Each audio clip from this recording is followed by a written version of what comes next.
I'm Phil. I got this gig last night, my first time hosting. Very excited. Yes. The originally planned host had to, be cancelled for impartiality things because the election was announced yesterday, which I think makes me the only person I know who's benefited from Rishi Sunak's premiership.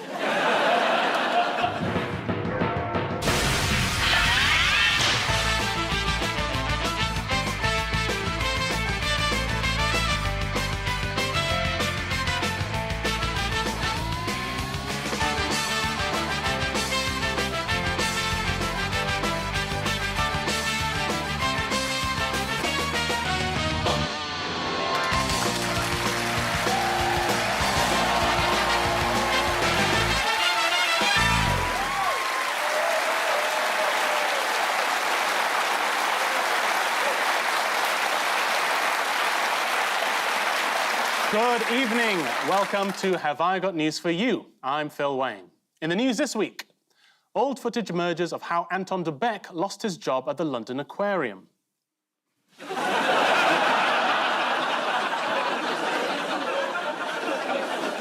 In Oxfordshire, after years of torment, Brian Blessed's downstairs neighbours snap and get their revenge.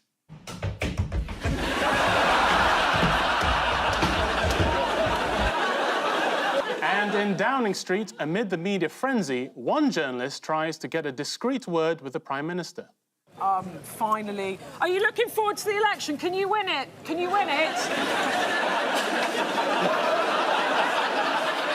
On Ian's team tonight is a member of the House of Lords who once wanted to become a war correspondent. In dangerous territory, surrounded by enemy forces and a hostile local population, she led the Scottish Conservative Party for 8 years. Please welcome Baroness Ruth Davidson.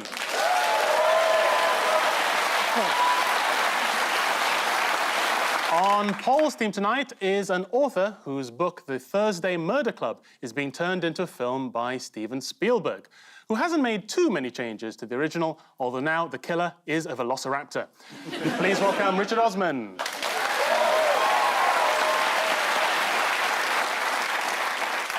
We begin with the bigger news stories of the week. Ian and Ruth, have a look at this. Oh, God, it's Drowning Street. Things can only get wetter. There he is, pretending it's fine. Oh, this is balance. We have the Lib Debs second. Third, Labour. I don't think so. So, apparently, there's going to be an election. Yes. Now, we do have to be very careful about balance. Why have we got a Tory baroness on, then?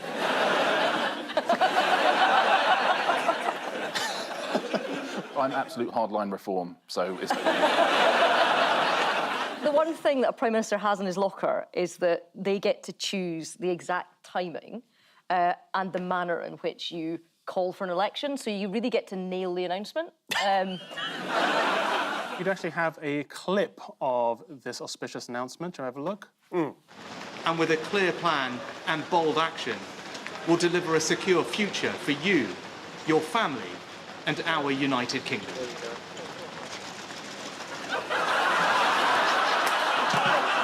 You could just sort of tell that once the door shut behind him, all you could hear was, "Ah!" No, I bet he would have shook himself like a dog. His hair is standing up pretty good. Yeah. In that downpour. Wasn't it just? That's amazing. Yeah. Whoever does his hair should be in charge of stopping the boats. Yeah. Do that. Could this be interpreted as God being angry with the Tories? I think it could, and when you're delivering this... I was just saying that for balance. Yeah. We have to maintain a balance, so every time we say something against somebody, we have to sort of balance it by saying something positive, as Ian has just demonstrated. Yeah. Absolutely. So you could say the launch of the election by Sunak was really pitiful, but the next day he was dreadful. Yeah. Yeah, exactly. I was thinking if Rishi Sunak had a suit that shrunk in the wet, it could look like he was growing. He's so desperate to lose. You can see it. He just. He wants to go on holiday in August, doesn't he? Do you know what? He wants to move to LA, doesn't he? And He does. the school year presumably starts in September. Yeah. So he's thinking, I'm not going to have an election in November. He is so desperate to lose. Yeah. He literally never wants to hear the word sewage again. He never wants to hear the word Rwanda again. He never wants to hear the word Grant Shapps again. Yeah. He's got to pretend that he's putting his all into it. He was behind that door going, the second it starts raining, tell me I'm going to... Umbrella. Oh, no. Yeah. Oh, no. I don't think so. He doesn't want to do the job anymore. Well, I mean, it's the first time he's been in touch with the British public. Well, you might be right, because do you know how this has gone down with the British public? Shall we have a look? Yes. I'm not bothered. That's the big thing. People need to get to the voting stations. Super. They're all a load of prats.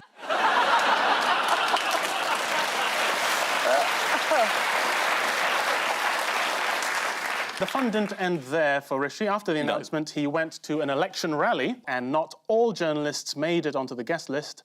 Let's see Sky News reporter Darren McCaffrey reporting live from East London. And I'm being forcibly removed. We just simply wanted to have access tonight at Sky News. But unfortunately, we're told that because there are pool arrangements in place, we're not allowed to be here. This is, by the way, what we're trying to film is the campaign event where the Prime Minister is due to speak in the next couple of minutes. Whoa. I mean, it's just pathetic. Day one, and he's excluding journalists. Well, is there a reason why particularly didn't want this journalist there? I mean, presumably he was going to ask questions like, why aren't you any good? Well, I mean, that, I add for balance. It might have been, why are you so great? I think this guy is Sky's umbrella correspondent.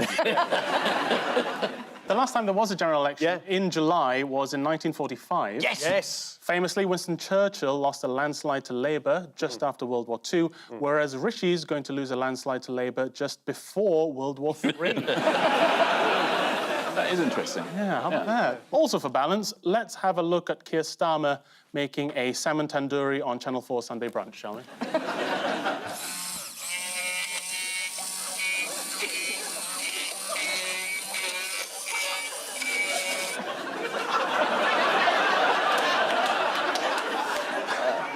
Angela Rayner. Now, how is Starmer planning to win over the electorate? Say nothing for 6 weeks and you're in. Almost. He's telling voters it will feel like a long campaign, but that opportunity for change is what this election is about. Wow, nothing gets past him, does it? Someone else is ready and raring for election action. Do you know who that might be? Nigel Farage. Well, no, No, Nigel it's not Farage. Farage. He said he won't stand. At the moment his country needs him, he said, oh, I'm a bit busy. He literally said there's a big, important election going on in America where he can go and make more money, presumably. Right, yes. I have no proof of that. I'm just saying that were he to be the sort of person who just was in it for the money, he would go to America and make it. In terms of balance, I think I should add here to Ian's comment that he wants to go to America to make money. He wants to go to Canada. Now, the person who seems most excited for the election is, in fact, Anne Widdecombe from the Reform Party. There she is. Sorry, where is she?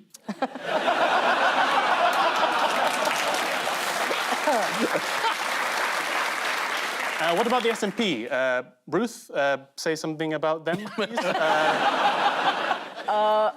Around the time the new First Minister was standing up launching the SNP's campaign, the police in Scotland put out a notice saying that they just informed prosecutors and passed their report into the embezzlement of SNP party funds. So I was just thinking, you know, maybe Rishi didn't have the only terrible launch. But they carry umbrellas. Always got umbrellas, the SNP. Yes, that's the thing. You need them in prison because it leaks. You know. So what is the big news as far as Lib Dem leader Ed Davey is concerned? He's still leader. Even more exciting than that, Ed Davey's been on a staircase at Surbiton Station. Oh. He seems pleased about it, doesn't he? Yeah. Surbiton Station used to be a cinema. Yeah. In 1930s Idaho. Well, to be fair, it's not just any old staircase. This is Surbiton Station's second staircase. No way. Here's the moment when he cut the ribbon. At least I think it's a ribbon. Maybe it's just a bit of tape the construction workers left behind. And Ed's about to have a terrible accident.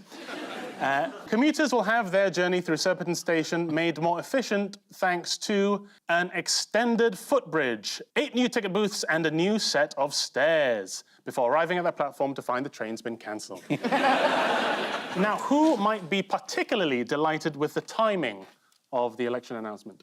Paula Venables from the post office. Because she was up in the inquiry and it blasted her off the front pages and she would have got an absolute shellacking. That's right, former Post Office head honcho and national sweetheart, Paula Venables.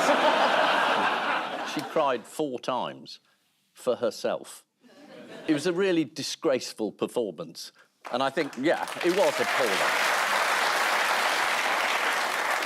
She said things like, I didn't know that they were prosecuting these people when I took over. And you think, that just isn't true. It's all lies. I mean, she is now in the inquiry trying to blame her colleagues, which is the entire point of the inquiry, is that she's already blamed people who didn't do it in an attempt to cover herself, and now she's doing it again. I also just don't understand how you can come and take over an organisation where suddenly, out of nowhere, after a new computer system comes in, 1 in 12 people that work from you has got their hands in the till and you never previously noticed, even though they worked for you for 30 years before that. And you work for the Tory party. I know! Right? But if what is happening is that the amount of money that you claim they've stolen is returned to the post office and then you take it out as a bonus, which they did, that's straightforward theft. I was going to call it corruption. That's worse than that. Is it worse than corruption? Yeah. OK. To be fair, she did show some humility. To be fair, let's not.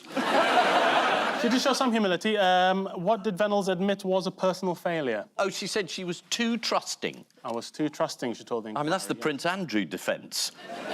I was too noble. I can't sweat, she said. I use all my inner water for tears.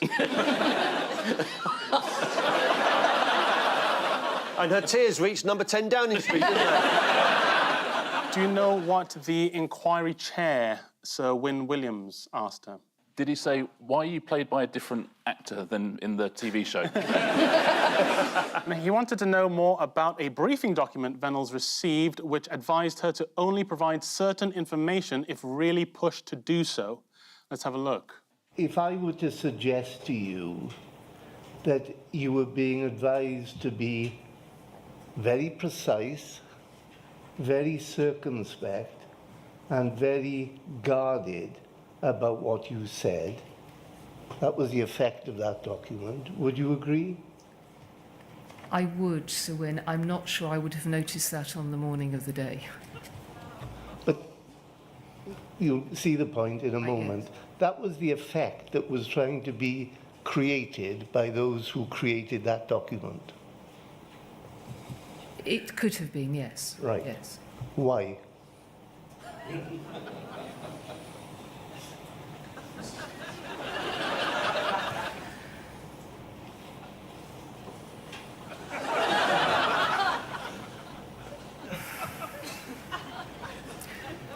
With hindsight, because possibly...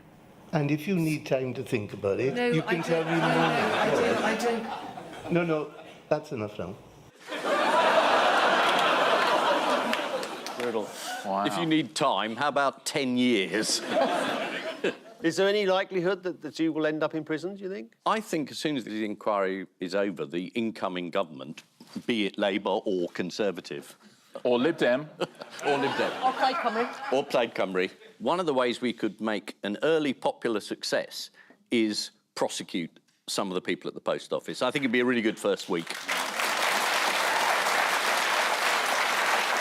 Finally, in another example of how this country is consistently falling apart, what have the police been told to do to help overcrowding in prisons? Oh, let people go. Yeah, arrest fewer people. Arrest fewer people, yeah. Yeah. According to the Times, because the prison population is full of a backlog of people awaiting trial, chiefs of police have been advised to pause non-priority arrests. I believe Nicola Sturgeon's backing it. This is the news that Rishi Sunak's new job in Silicon Valley apparently starts on July 5th. Now, I'm not saying it's going to be a Labour landslide, but there are rumours that the BBC is asking royal artist Jonathan Yeo to paint the election map. The Post Office inquiry continues. When news of the Post Office scandal broke, Paula Venables also had a job with the NHS, now embroiled in the contaminated blood scandal. So she just needs a role with Southwest Water and she's got the set. While seemingly turning a blind eye to the wrongful convictions of sub-postmasters, Paula Venables also served as an Anglican vicar and could often be heard in church telling the famous parable of the screwing of the 5,000. I love the use of the word seemingly. That was very good. Can we just check the lawyer's awake? What would you say, Ian? Ignoring willfully through perverse and evil motivation.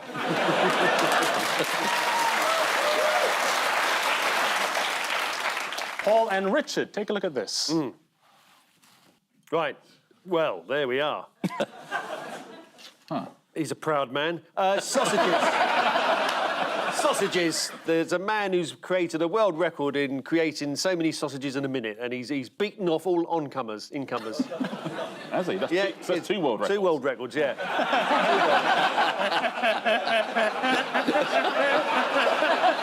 Cumberland, or is that just the way your trousers are? This is the news that a butcher in Bedfordshire has made 83 sausages in 1 minute, and that's a new world record! Sorry, you gave Ian the election. Yeah. And Paul Equally important news the story. world sausage record. Yeah. That was only the UK election, and that's a world record. Oh, excellent. Yeah, that's true enough, Yeah. Unlucky Ian. Yeah. What else did Bedfordshire's Gavin Reynolds have to do with his 83 Lincolnshire sausages? Well, you've got to twist them and display them. Yeah. Have you got to sell them? What, in a minute?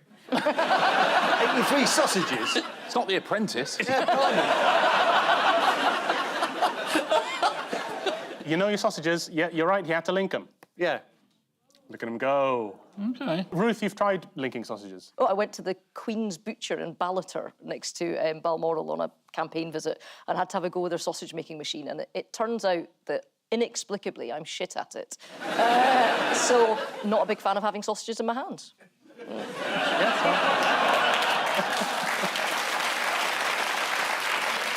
Why do politicians do those things? If someone says, oh, we're going to go to this butcher, you're going to make sausages, you think that sounds like a really bad idea. Yeah, but it's so much better than sitting in Parliament. And that may explain why the country doesn't function.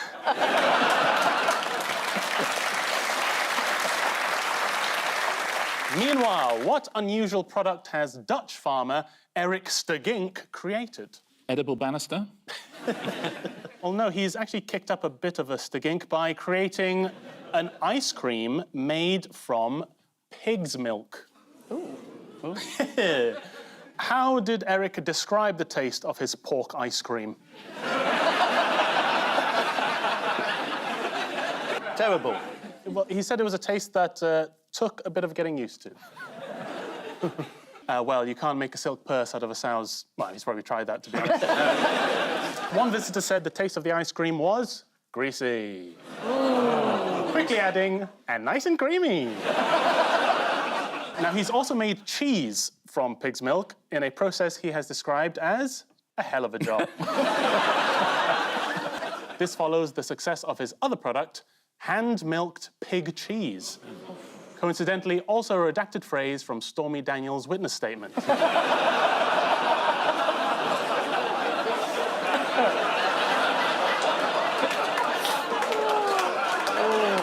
Oh, dear. Good night, everyone. From pigs to cows. Yes. What trouble has cow shit caused recently? Oh, this is the water contamination, isn't it? The bug. Just make people Cryptosporidium. very ill. Yes, well done. Yeah. Yes. The drinking water of 16,000 customers in Devon has been contaminated by cow shit getting into the pipework. Yeah, this was a mistake, because it was meant to be human faeces. Yeah. And for some reason, the water company made a terrible error. And they're going to have an inquiry in 2058. But it's good news for me, because I've invested in Cryptosporidium. Through the roof.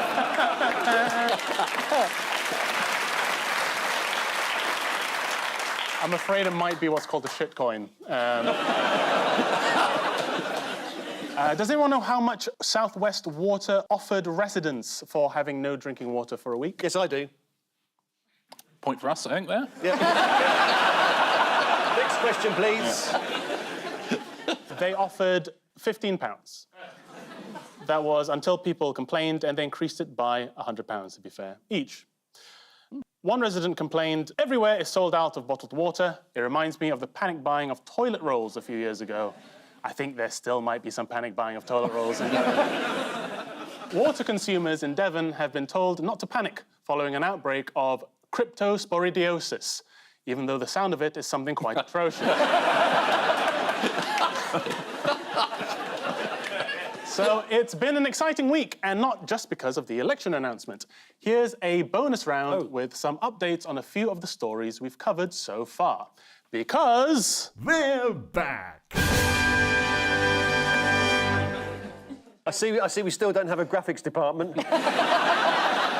Fingers on buzzers, teams. Yes. What's back in Harrogate, North Yorkshire? The apostrophe. Some people were complaining that Mary should have an apostrophe, and somebody sort of put the apostrophe in and sort of a black felt tip. And so presumably they've put the signs back up with a properly printed apostrophe. God, what's that? Yeah, it's good, isn't it? Properly printed apostrophe. Properly printed apostrophe. Yes, well, the council that said their computer couldn't handle punctuation on road signs. It's back after the Harrogate story attracted coverage from as far afield as Scarborough. A spokesman for the council told Radio York there has been no U-turn. Well, no, the computers probably couldn't cope with the hyphen. But the great news is that apostrophes will be reinstated. Does anyone care about this? Yes. Yes. OK, fingers on buzzers. Here's your next one. We're back! Oh, it's the portal. The Dublin-New York portal is back. Yes. And I think now they've sort of brought in a couple of little design changes, so if you get too close to it, they can blur it and they can stop people showing their arse to people in America. Which, for many of us, is a lifetime ambition.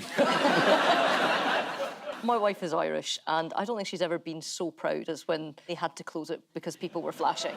She was like, that's my nation, you know? I'm representing. Doing well. Yes, the live video portal linking Dublin to New York has been reinstated. It had to be shut down due to bad behaviour on both ends. But is now back thanks to a proximity-based solution. It means the public will be kept at a distance from the portal by fencing. Hours of operation have also been limited. Members of the public will now only be able to flash their breasts, simulate masturbation, or moon between the hours of 11 a.m. and 9 p.m. After that, you can only do it in Wetherspoons. Yeah. Someone else who's back...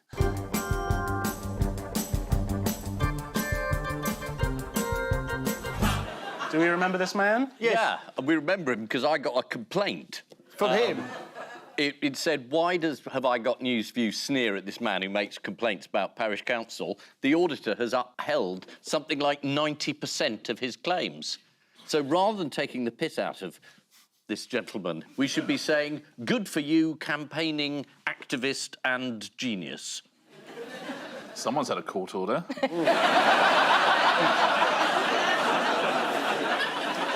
Yes, it's the Weasenham Whinger, David Fairchild. He complained so often to his local council in Norfolk that they passed a new rule saying he wasn't allowed to complain anymore. Yeah. And when he complained about that, the entire council resigned. As a result, David ended up in the papers. Here he is in the Daily Mail. There's actually been a complaint about David swinging on that Weasenham Village sign. And so, to round two. It's time for the one-armed bandit of news. Fingers on buzzers, teams.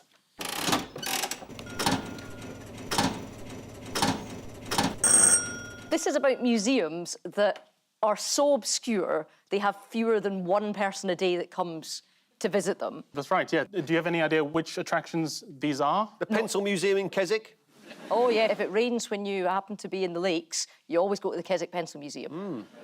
Does it often rain in England? I'm just asking. I think you should ask the Prime Minister. Asking for a friend. Doesn't have an umbrella. Well, the list of 20 or so attractions includes the Bay Museum on Canvey Island. That looks good. Well, The BBC suggested the museum looked more like a toilet block. You're not entirely wrong.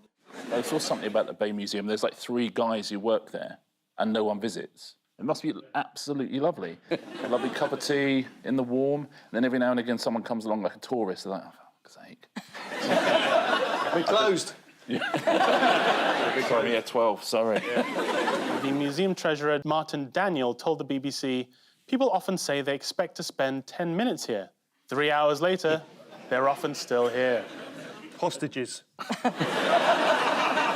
Why did some of these scarcely visited attractions not respond to the BBC's request for a comment? You've actually touched on this. Because they don't want people to come. A lot of them, not all of them, are fronts for drug gangs. A lot of them. Not all of them. Not all of them. No. Not all of them, just most of them. You look down the list, there's a lot of them. A lot of them. Not all of them. No. Not all of them, but none of them. Definitely not none of them. What do these museums offer that larger attractions might not? Huge bales of cocaine? In some of them. In some of them. Some of them, not all of them. Not in all of them. Not in all of them. Some of them are real museums. Some of them are real. A couple of them are real museums. Yeah, more or less. Volunteers say they offer a more personal, bespoke experience. Oh. Karen Hillier, a volunteer at Longthorpe Tower, said, we vary the information. If we have children, we will focus on the animals and the bonacon, a mythical bovine creature which emits burning poo. You gave a little ooh at bonacon there, Ian. Yes, I mean, the bonacon, it's in a lot of early medieval bestiaries. It featured in a very, very good documentary on Radio 4 by, it was me. It literally ejects this sort of projectile poo. There's a picture of it killing various knights who've sent out to try and deal with the bonacon. And there he is. That's just a farting Hislop. Did you say a fart in Hislop? Hislop. But it's mythical. So what you've just described has never happened. And you made a documentary about it. What a fraud you are. Yeah. On the radio where you can't see it, I bet it's some bloke go like that into a microphone. I'm embarrassed now. You've shown me up. This is the news that some of Britain's museums average fewer than 1 visitor a day. The Bay Museum Star exhibit is an engine cylinder from a B-17, which crashed at Canvey Point in 1944. Here's the engine cylinder, and I've saved you a trip. All right, fingers on buzzers, teams.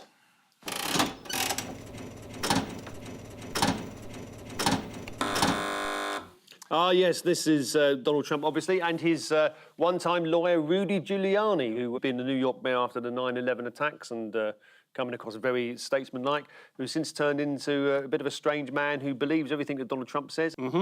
They indicted him on his birthday, at his birthday party, which, seems like an odd present to give somebody. No, yes, that's absolutely right. This is the news that another of Donald Trump's former lawyers, Rudy Giuliani, is set to go on trial for making false claims about voter fraud. In Arizona? Didn't he send some sort of, a message out saying, if they want to come and get me, they can come and get me, but it's my birthday, so they won't be able to find me and all this sort of stuff, and then they went and found him. That's exactly right. He'd been successfully evading prosecutors since his indictment in April. So in the middle of his party, Giuliani taunted them on Twitter, if Arizona authorities can't find me by tomorrow morning, 1, they must dismiss the indictment, 2, they must concede they can't count votes. So they discovered where the party was and made the journey across the country to serve Giuliani his papers. At which point, according to the New York Post, some party goers began screaming. So who are those people at his party? Why are they all in their 20s? Yeah. Are they long-time friends? I don't think they are. They look to me like... I think it's steps, isn't it? He's been made a member. It's a tragedy. Yes. Thanks. Meanwhile, in New York, Trump's ex-fixer Michael Cohen continues to give evidence. Let's go over to BBC News North America correspondent John Sudworth for his take. Our North America correspondent John Sudworth is outside the court for us now. John. Well, Sophie, Donald Trump's former lawyer is still on the stand.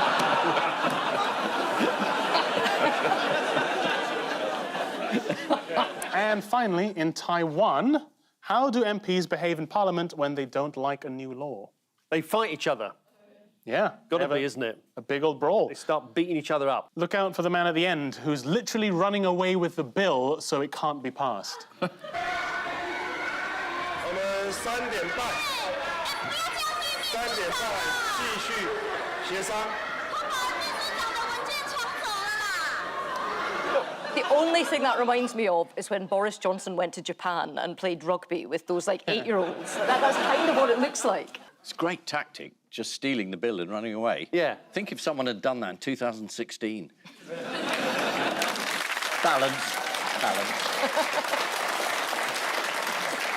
Yes, this is another week of drama in the world of Donald Trump. Donald Trump was going to speak in court, but surprisingly decided not to. Presumably, at the last minute, he paid himself some hush money. And time now for the odd one out round. Just one between you this week. They are a zoo in China, CEO of Apple, Tim Cook, Boris Johnson, and the BBC. Now, the zoo in China didn't have any pandas. So what they did was they got some hold of some little dogs and they painted them black and white and told people that they were pandas. But they were clearly dogs just painted black and white. That's what that is, isn't it, that one? Yep, that's right. OK, so it's about sort of like duplicity, about pretending that something is what it isn't. How does that connect to Boris Johnson? You know, I really don't know. And Tim, what's his name from Apple? What was his name? Cook. Tim Cook. They had the advert, didn't they, where they were crushing... Crushed the piano, yeah. It's about sort of trying to advertise and sell stuff. Things and... What's Boris selling? Is there a snake oil business I've missed? He's selling a Bonnicon. He wants one. He is the human Bonnicon, isn't he? Whatever he touches. Is he selling individual armpit warmers?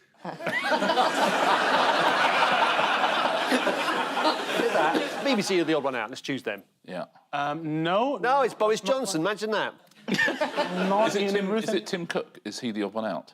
No, well, it's got to be the pandas, then. It's the only one. Why is it? Well, because they pretended that they had sort of real pandas, but they weren't real pandas. They were dogs painted black and white. And no one else has done that? Yeah, nobody else has done that. I'll give you the point. They've all caused controversy with media adverts, apart from a zoo in China, which caused controversy with its publicity for panda cubs. Yeah, let's have a look at them. Well, why were visitors to a zoo... Look, we all want to see them. Why were visitors to a zoo in China upset by the panda cub attraction? Because they were dogs painted black and white. Let's have a look. Come on. What's going on, Richard? You have to double-click. Double-click. Yes, the pandas at Jiangsu Zoo looked like this. Chow-chows. Amazing. Oh, that's great, isn't it? That was worth it. Yeah. I can't believe I have to ask you this question, but what were the suspicions surrounding the cubs? Well, because they were dogs painted black and white. Yeah, visitors suspected that they were... Suspected? 2 chow-chow dogs with trimmed hair dyed black and white. Oh, must be a shit zoo.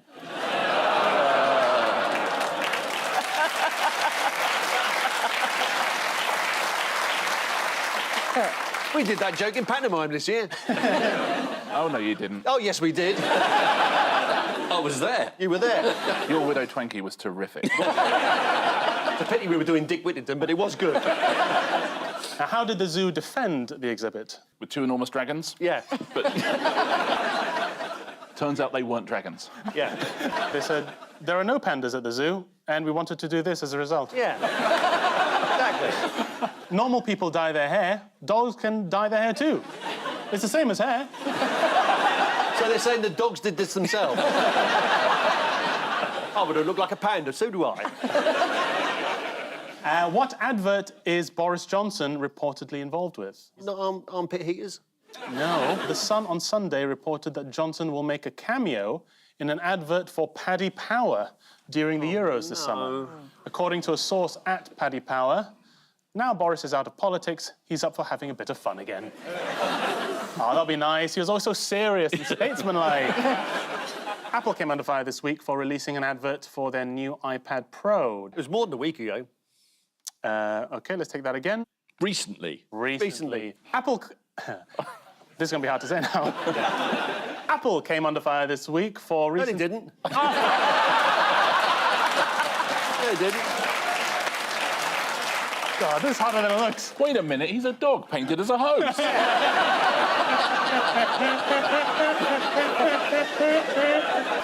Let's just watch the advert. Yeah. Wow. All painting, all music, Yes. sculpture. Human creativity. Activity. Yeah, but look, it's thin. Art critic J.J. Charlesworth described the advert as, in the most degraded way, an expression of loathing for material culture, creativity, and tactile sensuality, adding, imagine a hell where the only culture that existed was trapped on a screen. Now, why might the publicly funded BBC be causing advert controversy? Oh, they're doing adverts on podcasts or something, aren't they? And then other people who do podcasts say, this isn't fair. Yes, the BBC announced that it could start selling advertising space on podcasts played on commercial sites such as Apple and Spotify. Who's rallying the troops against this decision? This would be Gary Lineker, who's the boss of a podcast company. And also has famously never done an advert. There is speculation that the BBC may sell adverts around shows like The Archers. There's already been a bid from WeBuyAnyCow.com. Now, here's a controversial question. Are there too many podcasts? That's what my guests will be discussing on this week's Phil Wang's Wangcast. Available to download now. Have you got one called Wangcast? I do now. Yeah. Time now for the Missing Words round, which this week features as its guest publication, The Clean Sheet, the magazine of the National Carpet Cleaners Association. It can get a bit raunchy, especially in the shag section. And we start with, if you plan on agitating your carpet with dual cylindrical brush equipment, make sure you what? Take it out for a steak dinner first. Use sufficient lubrication. Bottle of red wine? Sorry. Sorry. Why Baroness? The commercial cleaning of a carpet can be quite technical. Yeah. Mind you, it's a doddle compared to getting rainwater out of a suit. Next, plans to bring life to Bournemouth Town Centre include what and what? Oh, I saw this one. Plans to bring life to Bournemouth Town Centre include public hanging and miniature golf. Get a ball round a clown's mouth while hanging from a gibbet. Is it shake and vac? Plans to bring life to Bournemouth Town Centre include palm trees and a fudge bus. Of course, how did none of you get fudge bus? Fudge bus. Great band. Here is the council's design for the fudge bus. Oh, that's lovely. What's it say on the side? Oh, yes, the NHS will be much richer. Next, after winning the award for Best Cleaning Company in Northamptonshire, I what? Moved. I painted the town red, then immediately hosed it off again. Yeah. I moved. It's I moved, isn't it? No, actually. After winning the award for Best Cleaning Company in Northamptonshire, I was delighted to win the award for Best Cleaning Company in the East Midlands region. This piece was written by carpet executive, and I'm not kidding, Nigel Lay. Next, after winning the award for Best Cleaning Company in the East Midlands region, I what? Moved back to Northamptonshire. I won it for the South East region. Try bigger. Like the whole of the Midlands? After winning the award for Best Cleaning Company in the East Midlands region, I was delighted to win the award for Best Cleaning Company in England. Oh. I hope this goes on for a really long time. All very exciting news, and of course, next month, it's the Euros. Next, when I see what on the TV, it annoys me. Is it Grant Shapps? It could be right. You could have said, is it Grant Shapps, to so many questions over the last 10 years. For balance, we need a suggestion of a different... Oh, is it name of one of the Lib Dems who isn't Ed Davey? When I see misrepresentations of carpet cleaning on the TV, it annoys me. Yeah, basically. When I see upholstery being sprayed with a wet cleaning machine on the TV, it annoys me. God, I'm with them on that. Same. Yeah. Blimey. According to one carpet cleaning expert, a common cause of stains is cellulosic browning. I think I saw them at Glastonbury. With Fudge Bus. Fudge Bus. Yeah. Next, Birmingham couple love their parrots so much they what? Take them on holiday, kiss them on the beak, dress them as historical figures. Stand Baldwin, Woodrow Wilson. Take them to the bingo and then onto the karaoke. Yeah, you're not far off. Take them to B&Q. Here they are, out and about. When we take the birds out together, sometimes Charlie on his own, but quite frequently now both of them, the places we go to are like B&Q, Screwfix, they've been to the opticians. So the bloke with the beard walks into a pub with a parrot on his shoulder and the barman says, where'd you get that? And the parrot says, I won him in a raffle. The couple used to have 3 parrots, and as you can see, Anne now keeps hers on a lead ever since that unfortunate incident when they went into a pub with a low ceiling fan. And finally, what is wider than a Mini Cooper? Switzerland. 2 Mini Coopers. No, I'm afraid not. It's the world's biggest wig is wider than a Mini Cooper. The world's biggest wig? Okay. Yeah. Would anyone like to... Yeah, it's going on the world's biggest head, presumably. No, but that's just stupid, isn't it? I mean, It looks like it's made out of Highland cattle hair. Yeah, it actually looks like one of those sewage treatment plants, you know, where they have things to go around treating the water. So the final scores are Ian and Ruth have 6, but just ahead with 7 are Paul and Richard. Well done. Well done. But before we go, there's just time for the caption competition. Ian and Ruth have this. What do you mean you're the Fudge Bus? Sorry, sir, I was expecting a removal van.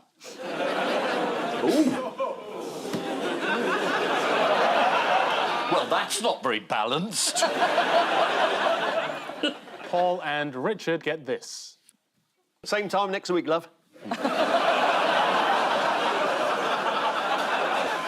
On which note, we say thank you to our panellists, Ian Hislop and Ruth Davidson, Paul Merton and Richard Osman. And I leave you with news that after a shipment of bamboo is stolen from Shanghai International Airport, investigators say they won't rest until they find out which member of their ground team is responsible. What's that Labrador doing at the airport? A swingers party in Leeds is ruined after a guest with a magnetic pacemaker walks past the fruit bowl. And in Stockton, one man desperately tries to escape for his life as he feels himself slowly being bored to death.